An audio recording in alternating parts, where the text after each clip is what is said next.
कृष्ण गोविंद गोविंद राधे गोविंद गोविंद कृष्ण गोविंद गोविंद राधे गोविंद हे गोपाल राधे कृष्ण गोविंद गोविंद हे गोपाल राधे कृष्ण गोविंद गोविंद हे गोपाल राधे कृष्ण गोविंद गोविंद हे गोपाल राधे कृष्ण गोविंद गोविंद कृष्ण गोविंद गोविंद राधे गोविंद गोविंद कृष्ण गोविंद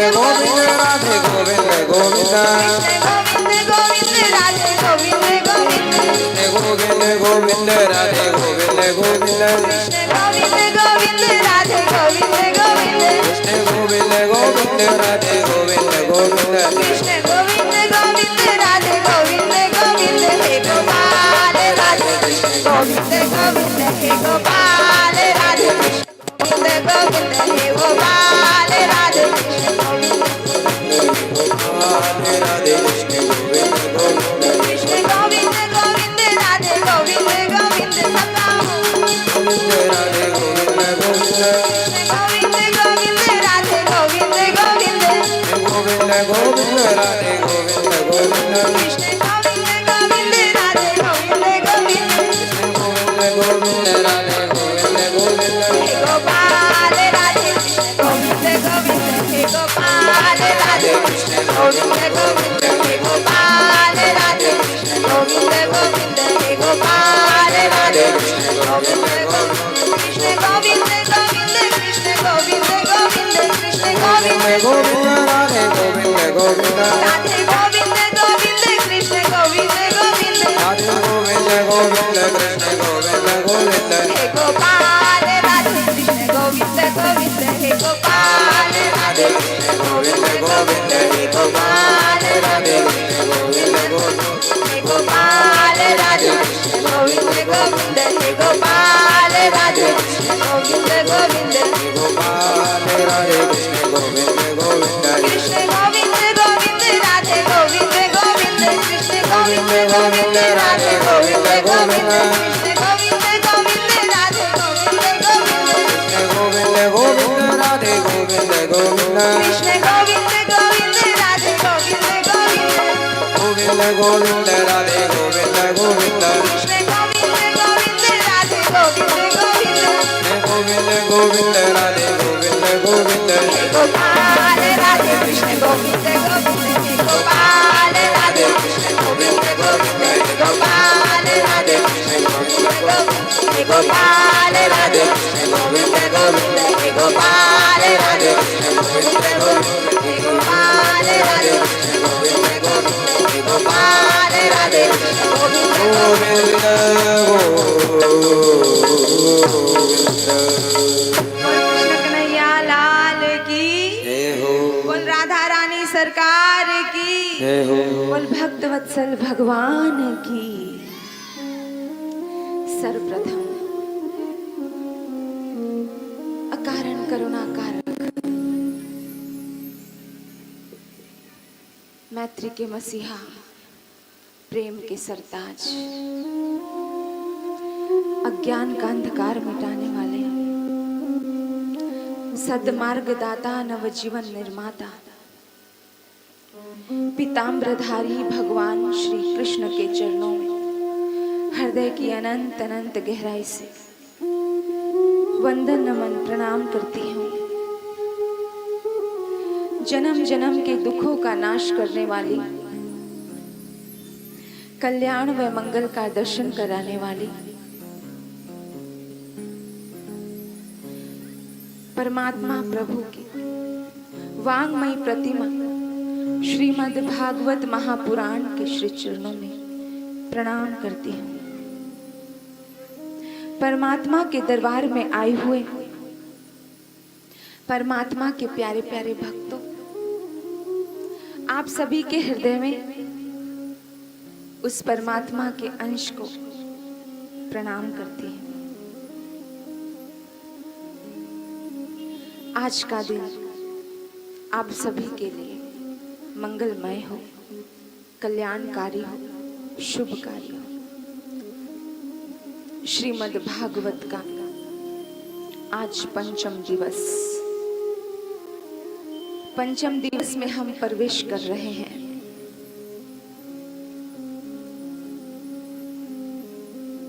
हम सभी जानते हैं, जन्मों जन्मों का जब भाग्य का उदय होता है तब जाकर के हमें ये सुंदर अवसर मिलते हैं। आराधना के अवसर, भक्ति के अवसर, साधना के अवसर, एक साथ मिल करके प्रेम से बैठने के अवसर भगवान की कृपा से ही प्रदान होते हैं। और आपको बता दूं, जितना पुण्य इंसान को श्रद्धा से सुनने का लगता है, उससे कई गुना पुण्य हजारों लोगों को एक साथ बिठाकर के कथा सुनाने वाले को लगता है। यानी कि जो इसका निमित्त बना, जिन्होंने ये कथा रखवाई, जिन्होंने इस कथा को करवाने का साहस किया, क्योंकि एक व्यक्ति पहले आगे आता है तो फिर कारवां बन जाता है। कहते हैं ना कि अकेले चले थे और कारवां बनता गया। एक को तो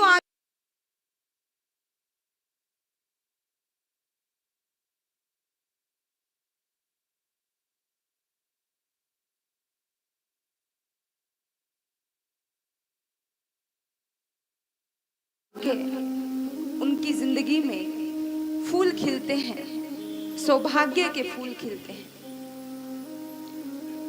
तो अपने आप को सौभाग्यशाली समझना, और जो अभी तक आगे नहीं आए हैं वो प्रार्थना करें ईश्वर से कि हे प्रभु, मेरी जिंदगी में ऐसा दिन जरूर मुझे देना कि किसी दिन मैं भागवत महापुराण का पाठ रखवाऊं, कथा रखवाऊं, और मैं सभी को एक साथ मिलकर के बिठाने का इस सत्संग में मुझे अवसर मिले।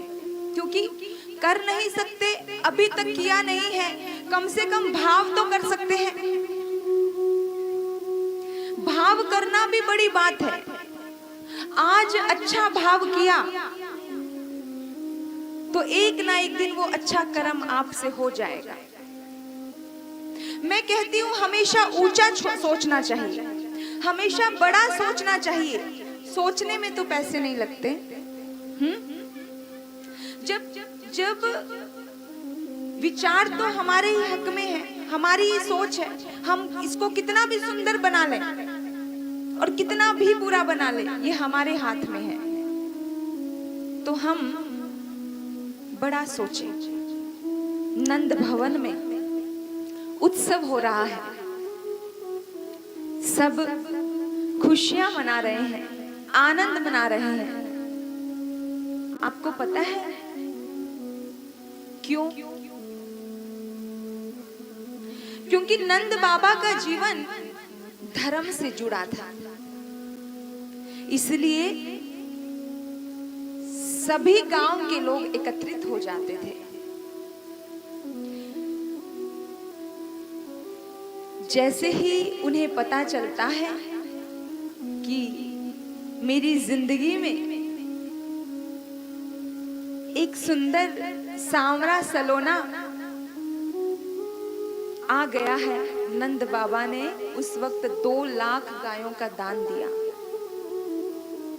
जब भी पहले एक परंपरा हुआ करती थी, जब भी कुछ अच्छा होता था तो उस वक्त वो लोग जितनी यथा योग्य इनके पास ताकत होती थी उस हिसाब से दान किया जाता था, उत्सव मनाया जाता था।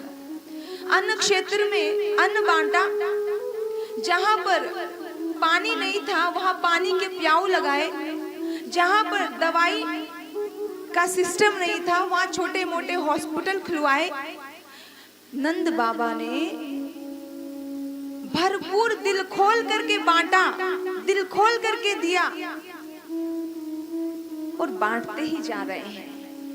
इतने लोगों की दुआएं ली नंद बाबा ने, इतने लोगों की दुआएं ली कि हर कोई उनको दुआ दे रहा है। हर कोई उनको आशीर्वाद दे रहा है।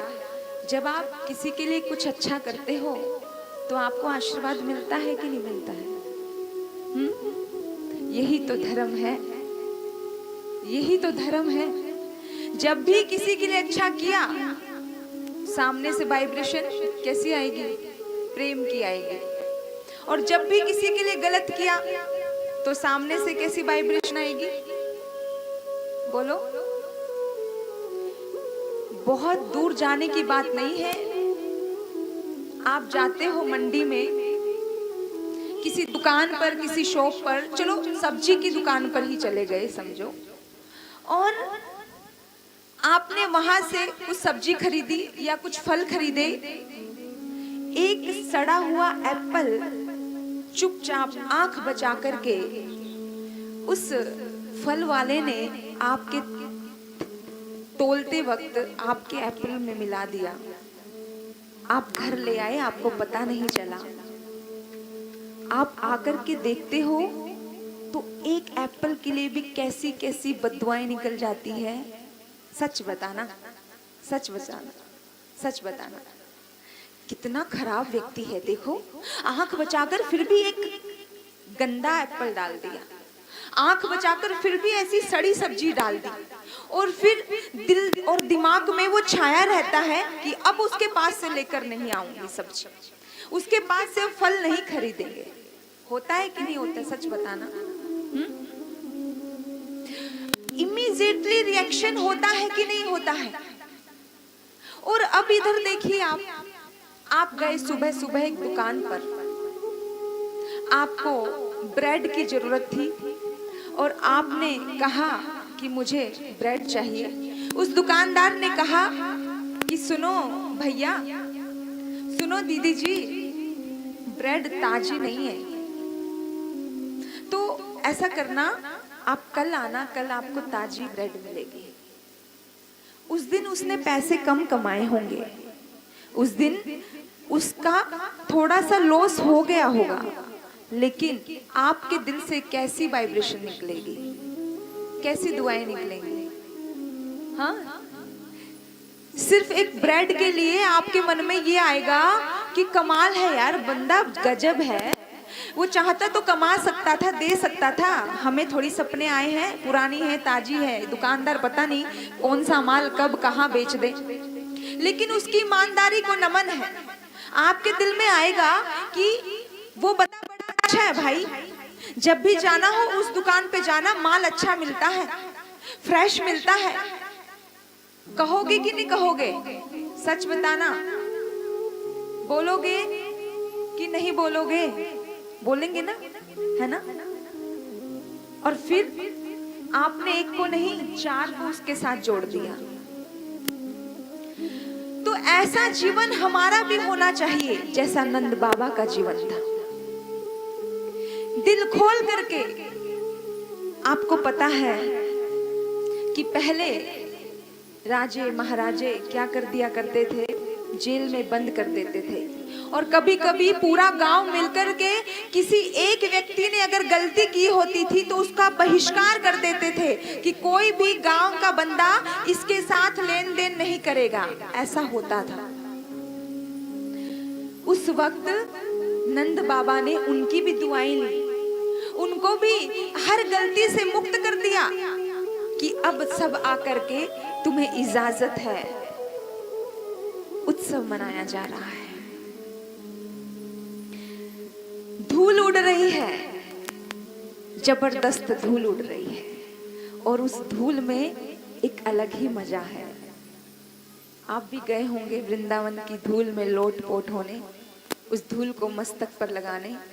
अब यहाँ पर आप महसूस करना कि आप सभी, हम सभी उस नंद बाबा के आंगन में नृत्य कर रहे हैं, उत्सव मना रहे हैं भगवान के जन्म का।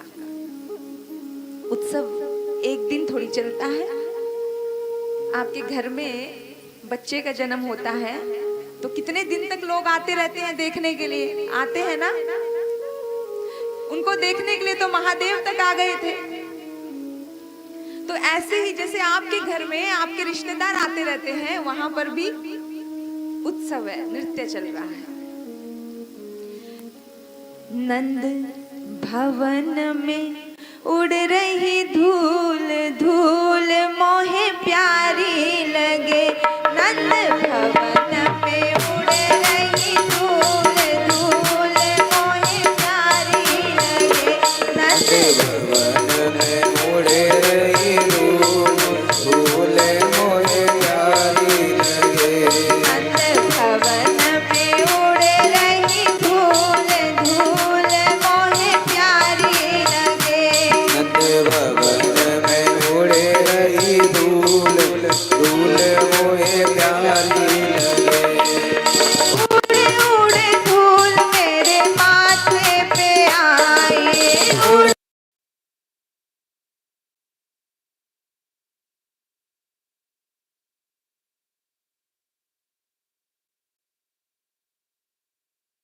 धूल मेरे माथे पे आई।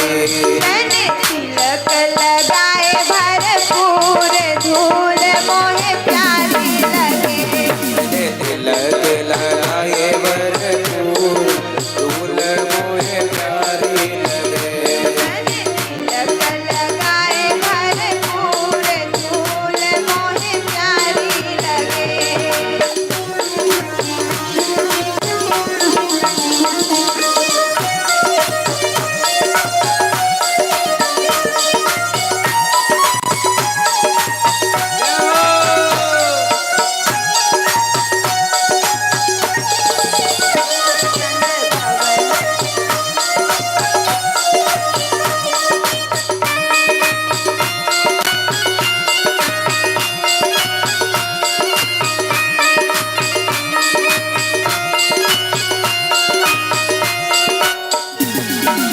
उड़े उड़े धूल मेरे नैनन पे आई।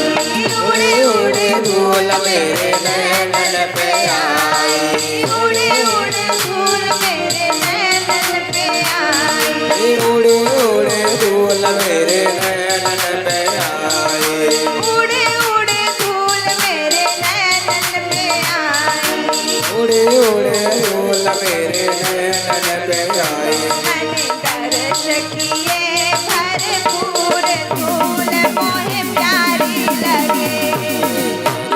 किए भरपूर धूल मोहे प्यारी लगे।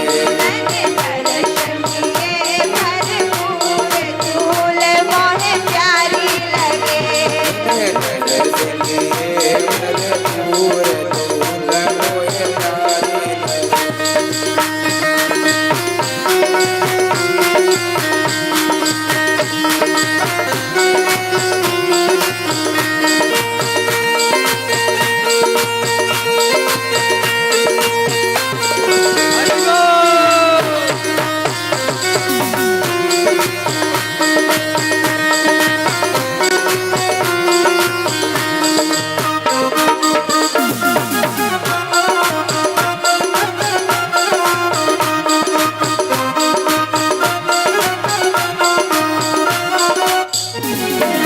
भवन में उड़ रही धूल धूल मोहे प्यारी लगे।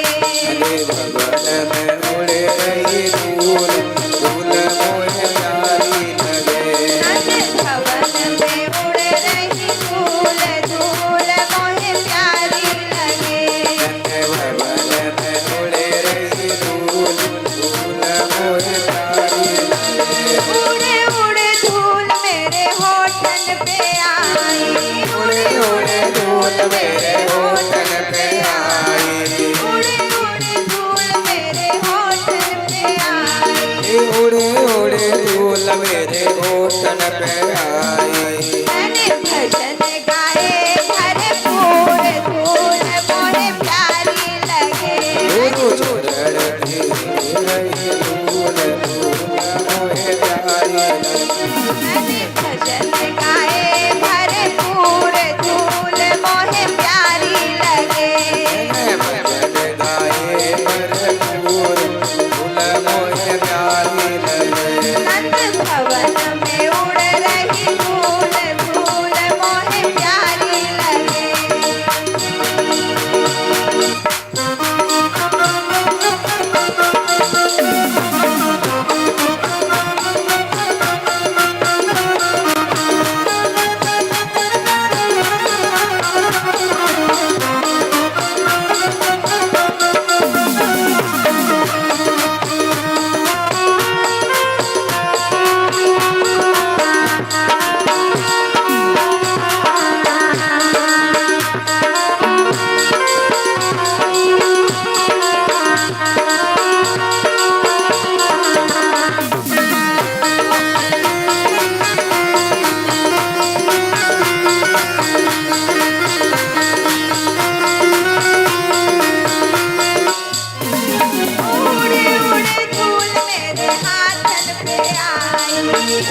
उड़े धूल मेरे आंगन पे आई।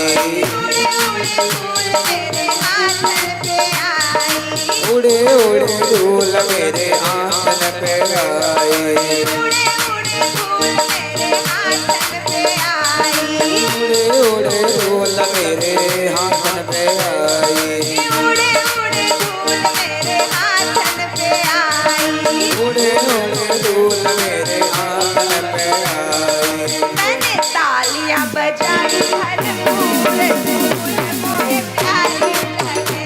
मैंने तालियां बजाई भरपूर, धूल मोहे प्यारी लगे। उड़े रही धूल धूल नंद भवन में उड़ रही धूल, धूल मोहे प्यारी लगे। भवन में उड़े रही धूल धूल मोहे प्यारी लगे। नंद भवन में उड़ रही धूल, धूल मोहे प्यारी लगे। भवन में उड़े रही धूल धूल मोहे प्यारी। नंद भवन में उड़ रही धूल, धूल मोहे प्यारी लगे। नंद भवन में उड़े रही धूल धूल मोहे प्यारी लगे। ओ उड़े उड़े धूल मेरे पैरन पे आई। उड़े उड़े धूल मेरे पैरन में आई। उड़े उड़े धूल मेरे पैरन में आई। उड़े उड़े धूल मेरे पैरन पे आई। उड़े उड़े धूल मेरे पैरन में आई। मैं तो झूम झूम नाची भरपूर, धूल मोहे प्यारी लगे। मैं तो झूम नाची भरपूर धूल मोहे प्यारी लगे। नंद भवन में उड़ रही धूल, धूल मोहे प्यारी लगे। नंद भवन में उड़ रही धूल, धूल मोहे प्यारी लगे। नंद भवन में उड़ रही धूल, धूल मोहे प्यारी लगे। नंद भवन में उड़ रही धूल, धूल मोहे प्यारी लगे। नंद भवन में उड़ रही धूल, धूल मोहे प्यारी। बोल कृष्ण कन्हैया लाल की, बोल राधा रानी सरकार की। सच कहूं परमात्मा के भक्तों, मुझे तो बिल्कुल ऐसे ही एहसास होता है कि सचमुच ईश्वर का प्राकट्य हुआ है और हम उत्सव मना रहे हैं। हम उसी जोन में पहुंच जाते हैं। और जितनी खुशी आप कभी अपने अपनों के लिए करते हो, कैसे जन्मदिन मनाते हो हैप्पी बर्थडे करके, कितना कुछ करते हो। जब आपके घर में किसी संतान का जन्म होता है तो क्या सचमुच वैसी खुशी होती है? कल तो मेरी कितनी बार आंखें भरी, मन मन में सोच रही थी कि कितना भाग्य है हमारा कि हमें ईश्वर के दर्शन करने का अवसर मिल रहा है। आप जैसा सोचते हो वैसा हो जाता है और आप वैसा सोचना शुरू कर दो।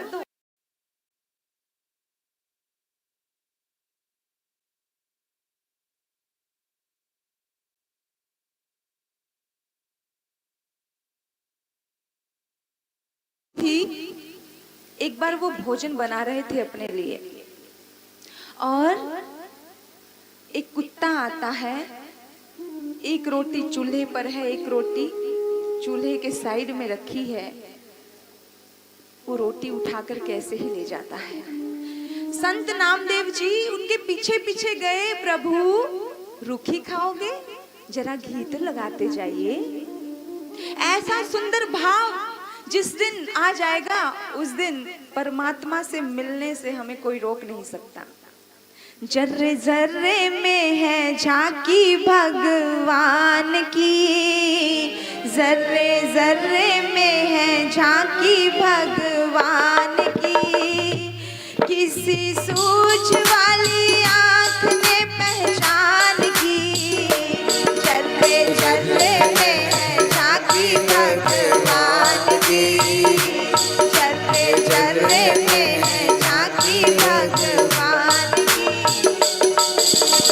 मेरे बंधुओं, संत नामदेव जी कहते हैं, प्रभु देखो रूखी तो ना खाओ, थोड़ा घी तो लगाओ, तेरा मेरा एक रूप फिर काहे को हजूर, तूने शक्ल बनाई है श्वान की। कितनी बड़ी दृष्टि होगी, कितना विशाल सोच होगी। प्रभु आप इस रूप में आए हैं। और मैं कहूँ मेरे बंधुओं, कभी कभी साक्षात भगवान हमारे सामने आ भी जाएं तो भी हमारे पास वो नजरें नहीं है कि हम पहचान लें। और उनका इतना सुंदर भाव था कि उन्होंने उस कुत्ते में भी भगवान के दर्शन कर लिए।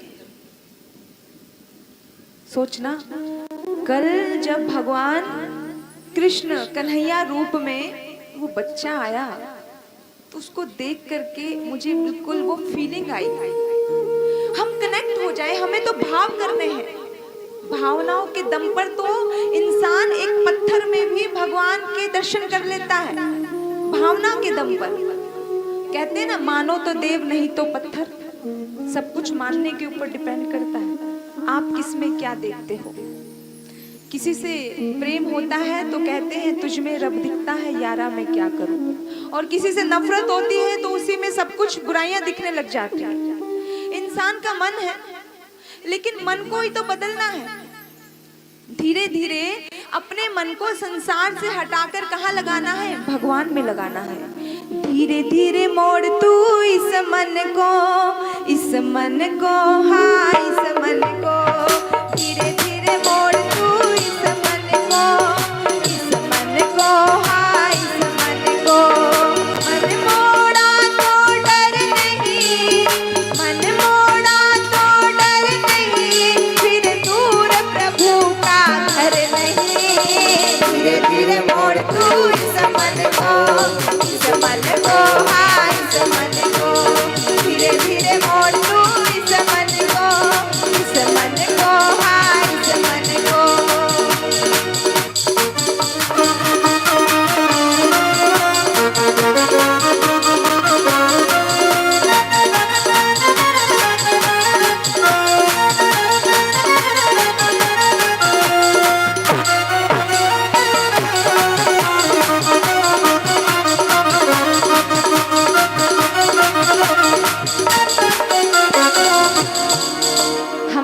मन को मोड़ना है, और मन को मोड़कर कहाँ लगाना है? अपने परमात्मा में, अपने ईश्वर में, अपने इष्ट में। मेरे बंधुओं, आपको मालूम है, आप जिसका भी ध्यान करते हो आप ऐसे हो जाते हो।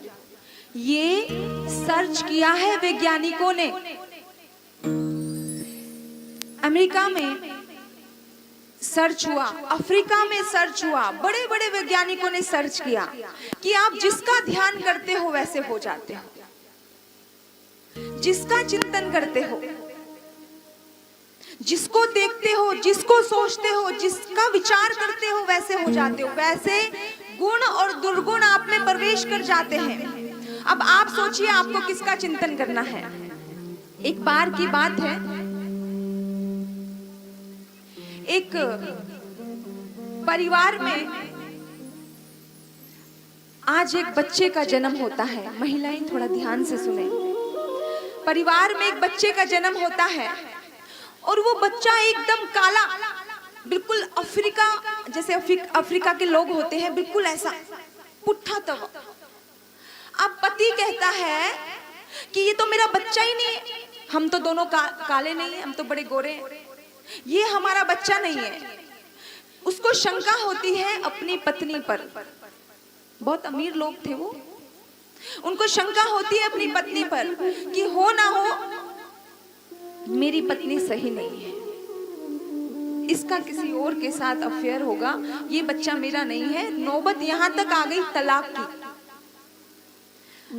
याद रखना, जीवन में कोई ना कोई गुरु सदगुरु होना बहुत जरूरी है। लोग जाते हैं काउंसलर के पास काउंसलिंग करने के लिए कि हमारी ये समस्या है, उसका समाधान हो जाए।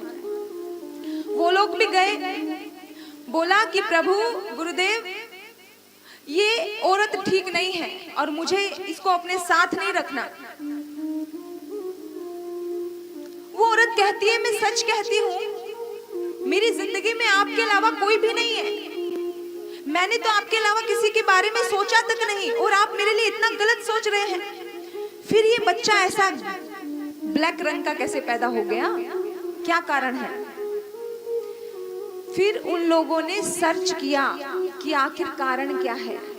वो उनके घर में आए और उन्होंने पूरा स्टडी किया कि 9 महीनों में माँ ने क्या क्या किया। और स्टडी करने के बाद पता चलता है कि जिस बेडरूम में वो माँ रहती थी, जिस बेड पर वो सोती थी, उस बेड के बिल्कुल सामने दीवार पर एक अफ्रीकन बच्चे का फोटो था। ये रिसर्च हुई बात बता रही हूँ, सत्य घटना है। और उस बच्चे को वो गर्भवती महिला हर रोज देखती थी, और ये कोई सोच भी नहीं पाया कि इसको हर रोज देख रहे हैं तो वैसा ही बच्चा आकार ले लेगा। विचार करना, आप जैसा देखते हो, आप जैसा सोचते हो, आप जैसा चिंतन करते हो, वैसे हो जाते हो, वैसे हो जाते हो। जब समस्या का समाधान हो गया तो फिर उस व्यक्ति ने माफी मांगी। ये तो चलो उसका भाग्य था कि समाधान करने वाले मिल गए। लेकिन मेरे बंधुओं, हमारी जिंदगी में बहुत बार हमारी समस्याओं का समाधान करने वाला हमारे आसपास कोई नहीं होता है। इसलिए हमें हमेशा अच्छा देखना चाहिए, अच्छा सोचना चाहिए। आप प्रतिदिन, हर दिन ईश्वरीय चिंतन में अपने मन को लगाएं, अपने मन को मोड़ दें। एक छोटी सी घटना होती है हमारे जीवन में, एक छोटी सी बात कि उसने, सास ने ये कह दिया, बहू ने ये कह दिया, दिन भर वही सोचते रहेंगे हम, और दिन भर वही सोचकर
राधे राधे।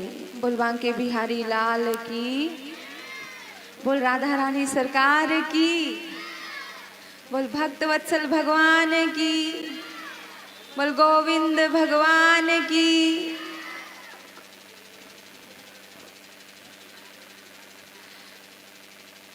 तो परमात्मा के प्यारे प्यारे भक्तों, आपसे चर्चा चल रही थी कि अपने घर की दीवार पर हमेशा कोई ईश्वरीय शक्ति का पोस्टर लगाकर रखो। कृष्ण कन्हैया लाल जैसा चाहते हो, राम भी है, कृष्ण भी है, महावीर है, बुद्ध है, सभी हैं, लेकिन शक्ति, ईश्वरीय शक्ति अगर सामने होगी तो वैसा ही बच्चा बनेगा, आपका मन भी वैसा बनेगा। सुबह उठते ही आप उनके दर्शन करो। आपके घर के दीवार के आसपास, दीवार पे कोई ना कोई परमात्मा से जुड़ी झांकी होनी चाहिए, ताकि निकलते बढ़ते आपको याद आए, स्मरण आए उस ईश्वरीय शक्ति का, परमात्मा के दर्शन होते रहे। मंदिर तो एक कोने में होता है, कहाँ आप बार बार देखते हो, एक बार सुबह शाम आरती कर ली, लेकिन अगर दीवार पर कुछ ऐसा नक्शा रहा, कुछ ऐसी तस्वीर रही, आपका मन बार बार उधर जाएगा, जहाँ ज्यादा देर तक आप बैठते हो। पहले समय में रसोई में भी अन्नपूर्णा मैया का एक स्थान होता था। बिना भोग लगाए भोजन प्रारंभ नहीं होता था, ये संस्कार होते थे हमारे, है ना। आज तो हमने सिर्फ मंदिर के लिए भगवान छोड़ दिए, मंदिर के लिए देवी देवता छोड़ दिए, है ना। हम क्या बनना चाहते हैं? हम देवता बनना चाहते हैं? क्या बनना चाहते हैं? अगर देवता बनना चाहते हैं, अगर भगवान के भक्त बनना चाहते हैं, तो भगवान के भक्तों की यादगार रहनी चाहिए। कुछ आसपास ऐसा वातावरण आप अपने लिए तैयार करो। कर सकते हो?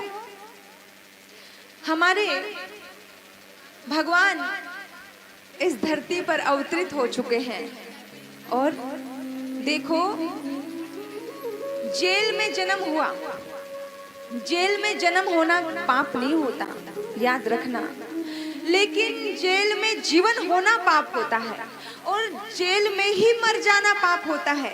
भगवान कृष्ण कहते हैं जेल में जन्म होना पाप नहीं है, मेरा भी हुआ है जेल में जन्म। भगवान ने कहा अपने भक्तों को कि मैं भी जेल में जन्मा, लेकिन जेल में जन्म होना पाप नहीं है, पर जीवन जेल में नहीं होना चाहिए, मरण जेल में नहीं होना चाहिए। जिंदगी में ऐसा कार्य करो, ऐसा कार्य करो कि जब तुम इस दुनिया से जाओ तो दुनिया तुम्हें याद करे, तुम्हारी लीलाओं का चिंतन करे कि ऐसा किया था, वैसा किया था। आज हम भगवान की लीलाओं का चिंतन करते हैं कि नहीं करते हैं, बताओ? और उनकी लीलाओं में कितना आनंद आता है, कितनी खुशी मिलती है। उनकी एक एक लीला को इतने ध्यान से, इतनी मग्न होकर सुनना तो आपको आनंद आएगा। क्योंकि महर्षि वेद व्यास जब उदास थे, जब परेशान थे, तो नारद जी ने कहा था कि बेटा भगवान की क्या करो, भगवान की लीलाओं का वर्णन करो। उस लीलाओं को गाने के बाद, लीलाओं की रचना करने के बाद महर्षि वेदव्यास को सुकून मिला था, शांति मिली थी। जब भगवान के अवतार महर्षि वेदव्यास को शांति मिल सकती है, तो क्या भगवान की लीलाओं को दिल से, मन से सुनने से हमें शांति नहीं मिलेगी? अच्छा सच बताओ, इस दुनिया में किसको क्या चाहिए? इस दुनिया में किसको क्या चाहिए?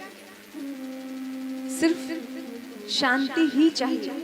ये जितना भी कुछ हो रहा है ना, ये पैसा कमाना, ये इतनी दौड़ चल रही है, इतना भागम भाग हो रहा है, ये सब शांति के लिए हो रहा है, सुकून के लिए हो रहा है, सुखी होने के लिए हो रहा है। सच बताना।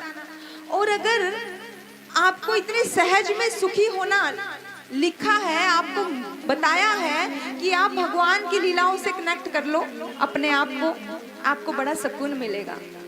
आपको मालूम है कि भगवान का जन्म होते ही कैसे देव, राक्षस, कितनी दुनिया भर का कोई पूजा कर रहा है और कोई उनको मारने में लगा है। कभी पूतना आ रही है, कभी कोई असुर आ रहा है, कभी शक्टासुर आ रहा है, कभी देवनासुर आ रहा है, कभी कोई उनको मारने के लिए कंस भेज रहा है, आपको सबको मालूम है। लेकिन इस बीच में भी उन्होंने इतनी प्यारी प्यारी लीलाएं की हैं। वो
कि पिता 4 लोगों के बीच में वो बेटा पिता को इस तरह से बोल गया, तो पिता का मन थोड़ा दुखी हो गया। पिता चुपचाप चला गया घर में। घर जाने के बाद पिता ने अपने बेटे को एक डिब्बी दी, कहा ये ले। उसके अंदर 21 कंकर थे। कंकर समझते हो ना? उसमें 21 कंकर थे। और बेटे ने कहा कि ये क्या है पिताजी?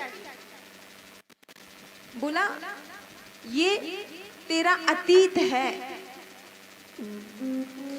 इसमें मेरा भी अतीत है और तेरा भी अतीत है और तेरा भी भविष्य है। बोला मुझे आपकी कोई बातें समझ नहीं आ रही है, क्या गोल गोल जलेबी की तरह बातें करते हो, सीधा सीधा बोलो ना, क्या है ये? बोला बेटा आज 4 लोगों के सामने तूने कहा कि क्यों पिताजी अब तुम हमें बिजनेस सिखाओगे, मुझे बहुत बुरा लगा। मेरे लाल जानता है तू बिजनेस सिखाने की बात करता है, तुझे बोलना भी तो हमने ही सिखाया है। अब तू सबके सामने मुझे इतने जलील करके बोला, मेरी आंखें भर गई मेरे लाल। जानता है ये जो कंकर थे, जब यही दुकान थी, ये दुकान पहले कच्ची थी, आज से 30 साल पहले इस दुकान पर जब तू इतना सा बच्चा था ना, बाहर में एक बहुत सारी मिट्टी का ढेर पड़ा था, उस ढेर के पास तू बैठा था और मेरी दुकान की छत पर मुंडेर पर एक कौवा काऊ काऊ काऊ काऊ कर रहा था। उस वक्त तूने कहा पापा वो क्या है? तोतली जुबान में तूने बोला पापा वो क्या है? तूने एक कंकर मारा मुझे और कंकर मार करके बोला पापा वो क्या है? मैंने कहा बेटा वो कौवा है। फिर तूने कहा पापा, फिर तूने मुझे कंकर मारा, पापा पापा वो कौवा, पापा पापा वो कौवा। फिर तूने दूसरा कंकर मारा, फिर तूने कहा पापा पापा वो कौवा। ऐसे करते करते तूने मुझे 21 कंकर मारे, लेकिन उस दिन मैं बहुत खुश हुआ था बेटा मेरे लाल, मुझे बहुत अच्छा लगा था उस दिन। मुझे वो तेरे कंकर कंकर नहीं लगे थे, मुझे वो कंकर शंकर भगवान का प्रसाद लगे थे, क्योंकि आज मेरे बेटे ने कौवा बोलना सीखा है। मुझे बहुत अच्छा लगा था, लेकिन तूने मुझे ये कह दिया कि आज तुम हमें बिजनेस सिखाओगे। मुझे बहुत दुख हुआ बेटा, मुझे बहुत बुरा लगा। बच्चा था, उसको शर्मिंदगी फील हुई, उसने माफ़ी मांगी। लेकिन कुछ लोग तो ऐसे होते हैं जो अपने बड़ों का अपमान कर देते हैं और कभी माफ़ी भी नहीं मांगते, कभी सॉरी भी नहीं बोलते। क्योंकि आज तुम जब चल रहे हो, खा रहे हो, पी रहे हो, आज तुम्हें पता है कि आग से बचना है, पानी से कहाँ बचना है, ऊपर छत से गिर जाओगे, आज सब पता है। क्यों? क्योंकि हमारी माँ बाप ने हमें बताया है, हमें सिखाया है, इसलिए पता है। इसी तरह से यशोदा मैया से भगवान पूछते हैं, मैया वो क्या है? मैया कहती है, बेटा वो चंदा मम्मा है। वो क्या है? वो चंदा मामा है। अच्छा, वो चंदा मामा।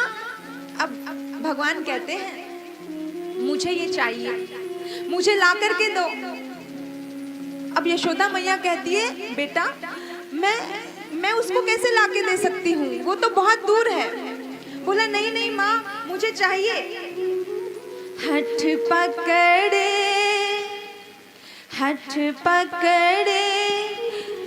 नंदलाला, मैयारी मोहे चंदाला दे। हठ पकड़े नंदलाला, मैयारी मोहे चंदाला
आंखें मसल रहे हैं और माता यशोदा उन्हें समझाती है, मेरे लाल तू रो मत।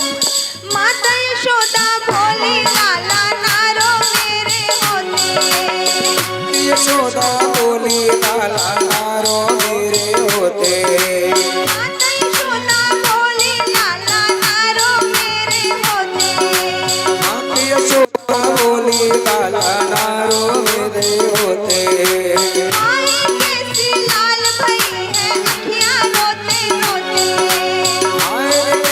लाल भई अखियाँ रोते रोते। हठ पकड़े नंदलाला, मैयारी मोहे चंदाला दे। पकड़े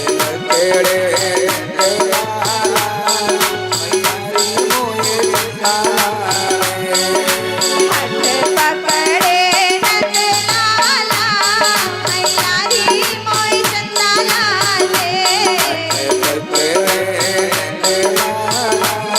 मैयारी मोहे चंदाला दे।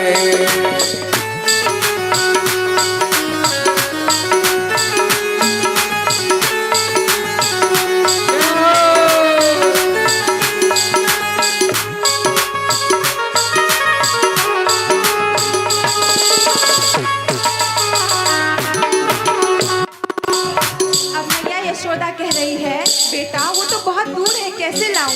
चंदा मामा दूर बसे है, कैसे लेकर आऊं? ये चंदा मामा दूर बसते हैं, कैसे लेके आओ? चंदा मामा दूर बसे हैं, कैसे लेकर आऊं?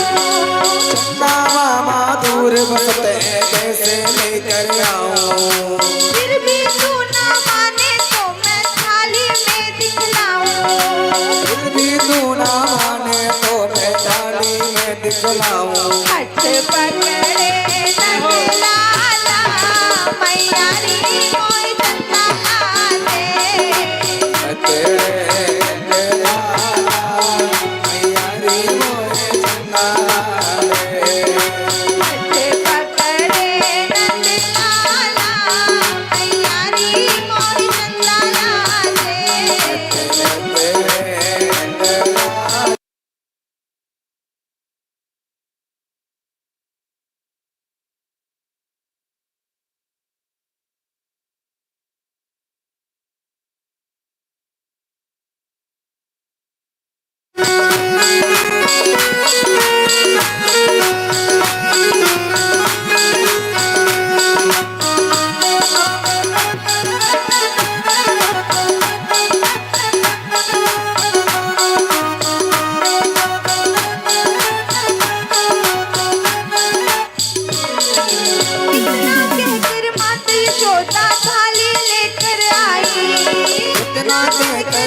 यशोदा थाली लेकर आई।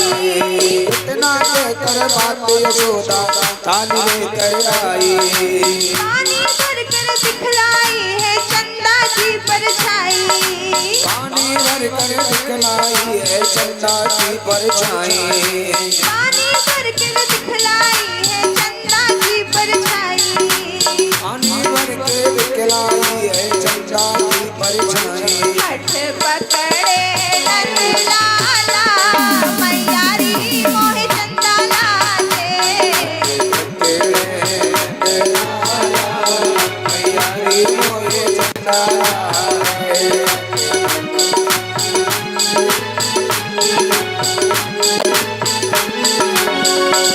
ओ चंदा लाते चंदा लाते चंदा लाते चंदा लाते चंदा लाले चंदा लाले। पकड़े नंदलाला मैया री मोहे चंदा लाले। नंदलाला मैया री मोहि चंदा लाले।